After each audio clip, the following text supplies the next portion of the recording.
Nous venons de publier une étude sur la sensibilité auditive des populations dans le monde inédite. Pourquoi inédite? Parce que pour la première fois, nous avons pris en compte non seulement les facteurs biologiques habituels, comme l'âge par exemple, mais également l'environnement des individus, c'est-à-dire le paysage dans lequel ils vivent.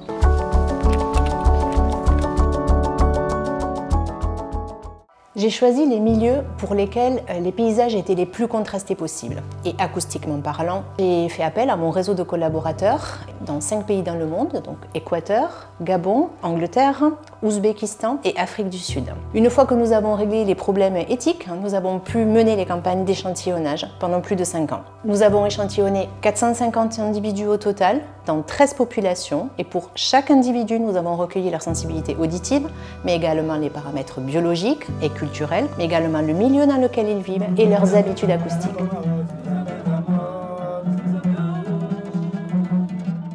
Nous avons dû choisir une technique pour mesurer l'audition des individus que nous allions échantillonner de façon la plus objective possible. Pour cela, nous avons choisi une technique qui s'appelle la technique des auto-émissions acoustiques transitoires, qui consiste à envoyer des sons à l'aide d'un petit émetteur dans l'oreille, qui sont captés par l'oreille interne. En retour, l'oreille va capter ces sons envoyés par l'ordinateur et elle va émettre elle-même des bruits qui vont nous permettre de mesurer la sensibilité pour chaque fréquence testée de l'oreille. L'ordinateur reconstruit la totalité du spectre auditif et nous obtenons donc une mesure extrêmement objective de l'audition de l'individu. Nous avons pu montrer qu'il y avait plusieurs facteurs qui modélaient l'audition. Nous avons notamment montré que le premier facteur, celui qui modèle le plus l'audition et qui explique le plus les différences entre individus, c'est le sexe. Les femmes entendent en moyenne 2 dB de plus que les hommes sur la totalité du spectre auditif. Nous avons également montré que le deuxième facteur qui modèle le plus l'audition, c'est-à-dire qui explique le plus les différences entre 2 individus, c'est l'environnement. Nous avons révélé 2 résultats. La sensibilité auditive, c'est-à-dire l'intensité avec laquelle nous percevons les sons, est modelée non seulement par le sexe, mais également par l'environnement.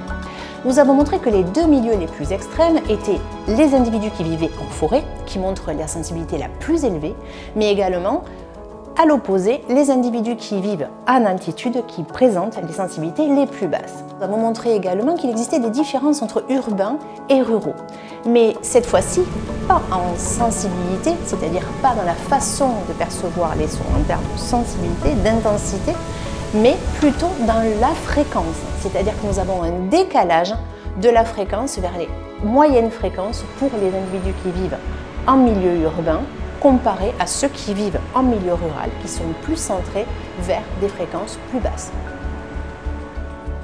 Ces résultats vont impacter plusieurs domaines. Le domaine de la santé, le domaine de l'urbanisme par exemple, mais également le domaine écologique.